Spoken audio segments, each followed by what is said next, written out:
religious organizations. You might want to give them a call. Coming up in February, Valentine's Day, a day that's traditionally marked for lovers and their spouses, will take on a whole new meaning. Human rights activists are going to be holding some protest actions across the state. The protests are being held because of Oklahoma's recently enacted law that prohibits same-sex marriages. The protests include a demonstration at the state capitol in Oklahoma City, as well as in several county courthouses around the state. These kind of protests are being held nationwide, all on Valentine's Day. In a related event, and this one's really good news, the United Life Church in Oklahoma City is planning a kind of mock marriage ceremony for gay men and lesbians there at the church, also on Valentine's Day. Members of the congregation had planned the event, which has support from the church's pastor. The pastor, Reverend Glow Hoft, will actually be conducting those marriage services. If you want to know more about the services, if you want to participate, you can call the church at 946-6753. And while the month of is still a long way off, AIDS activists in Oklahoma City are already making plans for the annual AIDS Candlelight March and Memorial Service. Organizers said this would be the first time that Oklahoma City has played such a big role in this event, even though this is a worldwide event. Around the world, people will be taking to the streets those who are concerned about HIV issues as a way of honoring the dead. Activists said that even though new AIDS drugs have slowed the death toll from AIDS, there's a lot more that people need to know about AIDS education, prevention, and care services. We'll keep you posted on this local event once more details are available. And now for the national news. In Spokane, Washington, a county coroner has been ordered by the Medical Commission to take sensitivity classes. Dr. Dexter Amend has been under fire by the citizens of Spokane for the way he conducts autopsy investigations. It all began in 1995. Dr. Amend told the press a 9-year-old girl had been repeatedly sodomized, which he said was the cause of death. The girl's parents were outraged and demanded action be taken against the doctor, who is a 77-year-old retired urologist. An autopsy was performed on the little girl by another medical examiner who found no evidence of sodomy. An uncle was found guilty of the murder. Since that first case surfaced, Amend has been accused of the same kind of behavior in 9 other cases. In a 2-day hearing before the Medical Commission, the panel found the doctor was fined $1,000 and ordered to take sensitivity training. Even though he was reprimanded, citizens in Spokane are still outraged and want the doctor dismissed. In Boston, it's no crime to admit you're gay. In fact, you could find yourself becoming a member of Boston's finest. The Boston Police Department began a new recruiting campaign last year, and we're looking directly at the gay community for volunteers. The first of these openly gay recruits to graduate the academy and hit the streets is Officer Tim Hancock, a former Marine who served in the Persian Gulf. Boston's police commissioner said he was committed to make sure that everyone, including gay men and lesbians, got the equality they deserve. In Lafayette, Indiana, arson investigators now believe a stolen computer may have something to do with the fire that swept through an AIDS agency office building. In their investigations, the arson detectives found that one particular computer was missing, while several computers were in the offices. It is now believed the person who stole the computer may have set the fire. Officials said there must have been something on that computer that the arsonist wanted badly enough to set the fire in an effort to cover up the theft. While no suspect has been named, police and fire officials are giving lie detector tests to all the employees of that agency. In Trenton, New Jersey, the state Supreme Court must decide if mandatory HIV testing of convicted criminals violates the Fourth Amendment. In 1994, a young girl was gang raped by 3 teenagers and forced to perform oral sex. The boys, aged 13, 14, and 15, were arrested and pled guilty to the charges. The girl and her family wanted the boys to undergo HIV testing, which eventually happened. But the boys have fought the testing, saying it violated their rights. Now the state Supreme Court must decide. There's no word yet on when that will happen. In Washington, D.C., a high-profile group of women from across the country took center stage during President Clinton's inaugural festivities. The women's inaugural gala was hosted by and for lesbians and drew not only record crowds, but some really big names.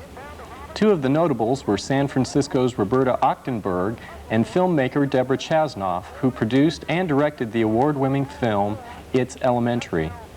The Grand Gala was produced by dozens of Washington, D.C. women representing business, academia, and nonprofit organizations. All the proceeds from the event will benefit the Mautner Project for lesbians with cancer. And in Denver, the price of equal rights for everyone came with a pretty hefty price tag. The state of Colorado has now paid over $950,000 in legal expenses over their infamous Amendment 2. The $950,000 is a settlement that goes to cover the legal expenses for the plaintiffs who sued to have Amendment 2 ruled unconstitutional. The settlement is believed to be the largest legal bill Colorado has ever had to pay in losing a civil rights case.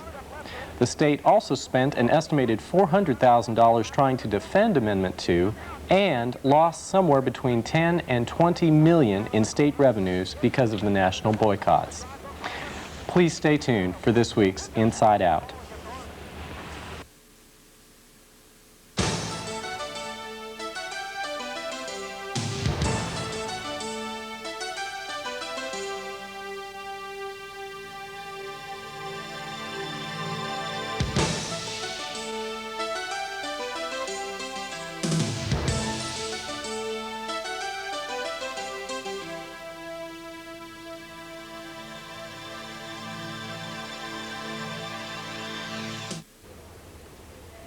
Thank you for staying with us for this week's edition of Inside Out.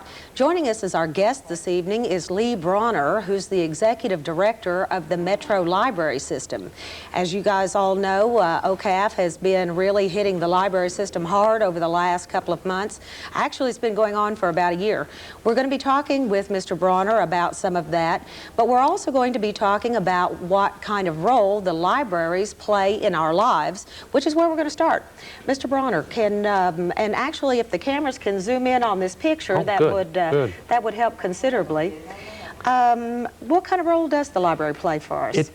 It's interesting, Paula, that most people take their public libraries for granted. They usually have no idea where the funding comes from and the like. In Oklahoma's been a leader among the states for many, many years now. Oklahoma lets the citizens of each county decide if they want to even have libraries, and if so, how they want to fund them. So the map you see now portrayed shows the 19 libraries that comprise the Metropolitan Library System. That's Oklahoma City, Oklahoma County.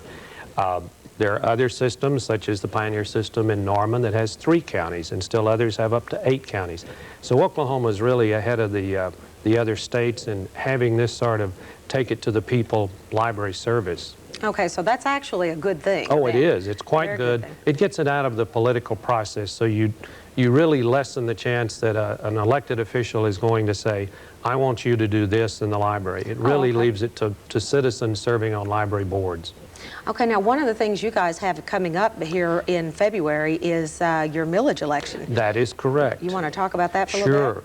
Sure. And the millage, the library system operates on a millage that is a property tax assessed on every county resident, and presently we are at 4.14 mills.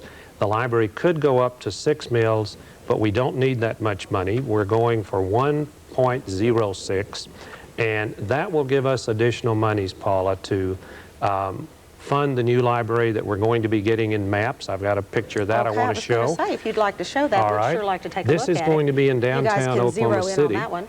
It's a library and learning center. Its location will be directly across Sheridan from the Crystal Bridge. And Oh, that's an excellent location. Oh, it's perfect, Yeah. yes. And we're going to have parking, which is really a revelation. We have no parking now.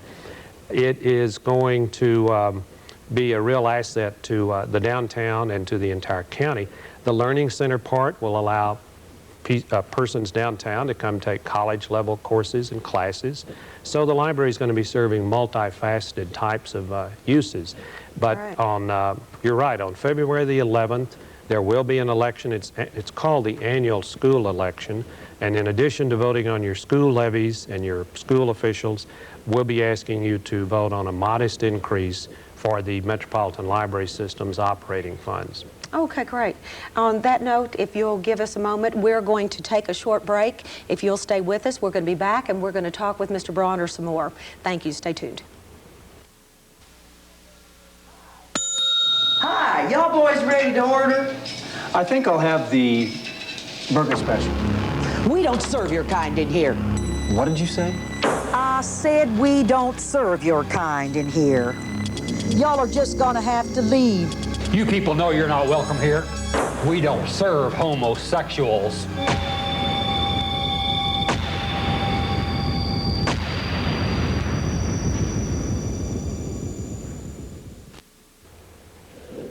When we left and took that short break, we were talking with Mr. Bronner about the role the library system plays and also the upcoming millage election.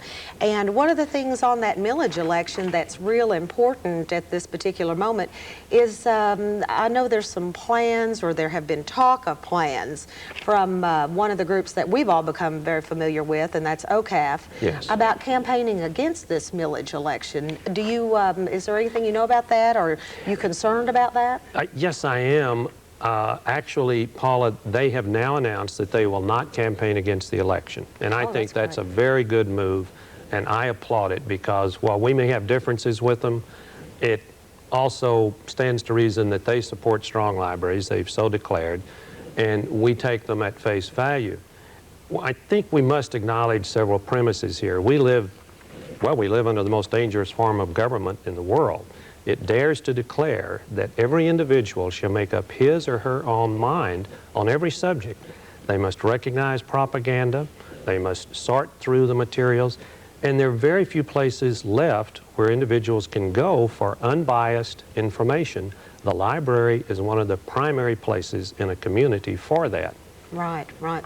Now, let's talk a little bit about OCAF. I have mentioned OCAF over the last many weeks. It seems like they've been in our news. What is their biggest issue with the library? Their contention is that the library has materials that deal with, let's say, sex education and other writings that are sexually explicit, and these are considered by them to be harmful for young children. They don't quite define young, so we'd have to make up our own definition there. And they believe that sex education books, for example, should not be out where children can have access to them. But now, isn't that one of the things that kind of blows a hole in their argument? Because none of these books are in children's sections, Well, is that correct? they initially protested 5 books. I find it fascinating that on that occasion and many subsequent occasions, that the persons who bring these complaints have, one, never read the books, never seen the books, don't even know if the library owns them. But that's still their privilege, Paula. They have every right, as every citizen does, to ask, why is this book in your library? The library has an obligation to say, here is our material selection policy, and here are the books that we believe meet those criteria.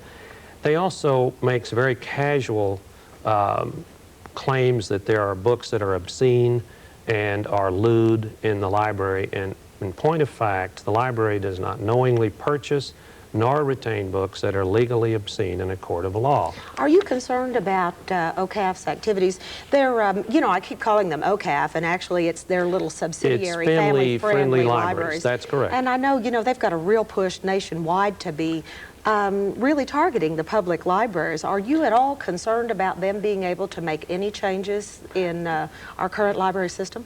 I have to welcome their inquiries, and I do. And they have every right to ask, and the Library Commission, in this case it's an administrative body appointed by mayors of municipalities across Oklahoma County. That commission sets these policies. The current policy says that the library does not discriminate or restrict access to anyone on the basis of, among other things, age. We leave that responsibility to the parents.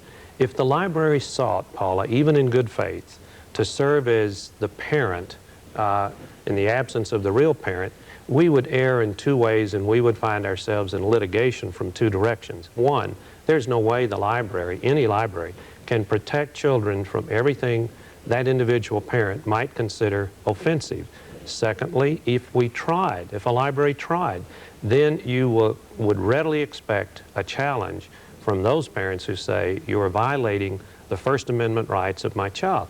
So there's really no way to do it. The parents have that responsibility, and only the parents. On that note, I know you brought one of your little fact sheets at that recent Library Commissioners meeting. I know you mentioned it.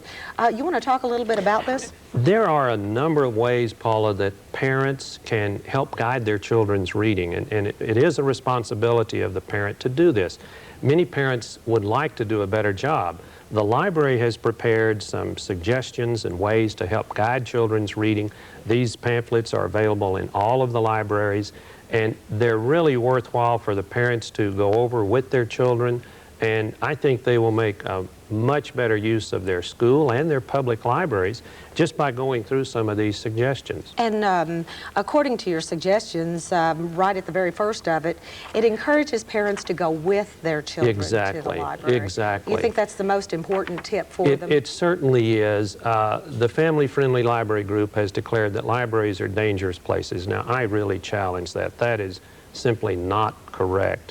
I do have to say that it is correct. If you can't go in your library, however, and find materials with which you disagree wholeheartedly, then you probably don't have a library, Paula. You've got a collection of pablum, but you can't call it a library. I think that's a good place to end it, and it looks like that's what we need to do. They're wrapping us up. We want to thank you very much for being here. You were very informative. Please don't forget about that school election on February the 11th. You want to make sure you get down there and vote for this millage increase. It's only going to mean a small increase for property taxes for most homeowners. Make sure you go vote. And if you'll stay with us, we'll be back with more of the program. Thanks for staying with us. So how are y'all doing tonight? I'm doing great. My tooth is fully recovered. Well, good. Doing real well this evening. How about yourself? Pretty good. School's keeping me pretty busy. Gotta love that. Yeah, really. But on to the world news. In Holland, the lower house of parliament has passed a law granting marriage-type benefits to same-sex couples. The Dutch state justice minister said that once the law takes effect, gay couples who have signed the symbolic partnership registries will become automatically covered. Meanwhile, Dutch officials are seriously considering legalizing regular marriage for same-sex couples. Parliament has instructed the government to present the necessary legislation by August of this year. If the Netherlands moves quickly, it could beat Hawaii. In 1998, Hawaii is expected to become the first place in the world where same-sex couples marry under the same laws as straight couples. In Israel, a gay man has won his fight to receive spousal pensions from the Defense Force. After battling the courts for 6 years, a Tel Aviv District Appeals Court committee ruled in favor of the man, saying that the military engaged in illegal gender-based discrimination when it withheld benefits. The Israeli man claimed widower's benefits from the military after his lover, an Army colonel, died of cancer. This is a new move for Israel, where businesses are required to provide equal benefits to the families of gay employees. Up until now, the military was not covered by that law. While forward progress is being made in other parts of the world, Brazil cannot count itself among those progressives. Anti-gay violence is up in that country by 12%. In a recent report, over 125 gay men, lesbians, and transvestites were murdered in Brazil in 1996. 85 of the victims were gay men, 4 were lesbians, and 37 were transvestites. Just one day after the report was released, an actor who plays a gay man on a popular Brazilian television show was beaten severely. The incident took place in Rio de Janeiro, No details were available at press time. Now we have Connie for medical news. In what may be the first court case of its kind, a district court in North Carolina has ruled that HIV infection is not, in itself, a disability. This ruling came after a man failed to prove his job discrimination claim against a McDonald's restaurant. Fernando Cortez has HIV but shows no signs or symptoms. Cortez had filed suit against McDonald's saying that he had a physical impairment that substantially limited a major life activity. But the court ruled that since Cortez was still in good health, his claim was not justified. AIDS activists are not sure where this court ruling will lead. AIDS is classified under the Americans with Disabilities Act. The Clinton administration is going to spend up to $1 million compiling scientific evidence on the health effects of marijuana. This report will not consist of new research, but will compile the information about medical use of marijuana that is already known. DEA spokesperson Bob Weiner said the decision to compile this report will show people the Clinton administration is interested in learning the facts. Proponents of medical marijuana use are saying this report is a waste of time and taxpayer money. It seems there is a vast number of anecdotal accounts about the health benefits of marijuana, but real little scientific research to examine. Activists say pharmaceutical companies have little interest in doing research on marijuana because there is no financial incentive since it cannot be licensed for future profit. Federal health officials are paying close attention to a new study that links increased cancer with AZT. New evidence shows that mice have an increased risk of getting cancer when the mothers receive AZT during pregnancy. This has health officials worrying about the babies born to women who are HIV infected. For now, health officials are urging pregnant mothers to take the drug since it decreases the chance of HIV transmission to their unborn baby. A spokesperson for the National Institute of Allergy and Infectious Diseases reported that so far there have been no documented cases of cancer found in children whose mothers have taken AZT during pregnancy. The reason may be because the mice are given AZT in higher doses than women take. If you are pregnant and have HIV, you should talk this over with your doctor. Nick, how about some media news? Thanks, Connie. ABC hit the series Relativity, really hit the mark earlier this month when its star lesbian character got to kiss her girlfriend as America watched. Unlike other gay and lesbian characters, most notably Matt on Melrose Place, Relativity's Rhonda not only experiences a full range of emotions, but she gets to show physical affection. This multidimensional character can only make future gay and lesbian characters more complete and realistic. And despite the kiss, the program got a PG-14 rating. Good for ABC. Well, it seems the whole world is getting pretty tired of waiting for Ellen. Is she or isn't she going to be coming out? Not according to ABC's president, Jamie Tarsis, at least not this season. Tarsis told reporters an episode in which Ellen takes the plunge is in the works, but there's no guarantee it will air. Ellen will be going off the air during March and April, so its 9:30 time slot can air a new romantic sitcom starring Arsenio Hall on March 5th. And Ellen's not the only one to be moving around. NYPD Blue will go off in March and April to make room for a new law drama called The Practice. And even with all its good news, Relativity will be bumped during February sweeps, and Murder One will be left with the weekly primetime schedule, but it will be back in April as part of a 3-part series. Stay tuned for that. According to CNN, all the whoopla about gay and lesbian characters causing a problem with sponsors is a lot of bunk. CNN correspondent Sherry Sylvester reported gay characters rarely bring advertiser backlash, and openly gay writer Jack Kenny agreed, asking, does the average TV watcher even really care? Probably not. But Sylvester's report brought up another issue, namely, since the loss of advertisers is not the issue, is all the foot dragging on bringing out gay and lesbian characters a sign of homophobia inside the industry itself? We'll have to wait and see. Thanks for watching. Well, it looks like they're giving us a very short amount of time to wrap this up this evening, so we want to thank you again for staying with us, and I hope you made note of some of the special events and things that we had displayed during the evening's program. And wasn't Lee Bronner just wonderful? He was just mesmerizing. Yeah, really an He interesting really, interview. really was. We were back and you there guys just are going to make enjoying sure you get out and vote, right? You're going to support Absolutely, this yes. millage levy increase. Absolutely. Want to improve our libraries. Great, good deal. Looks like that's it. Everybody say good night. Good night. Good night. Good night.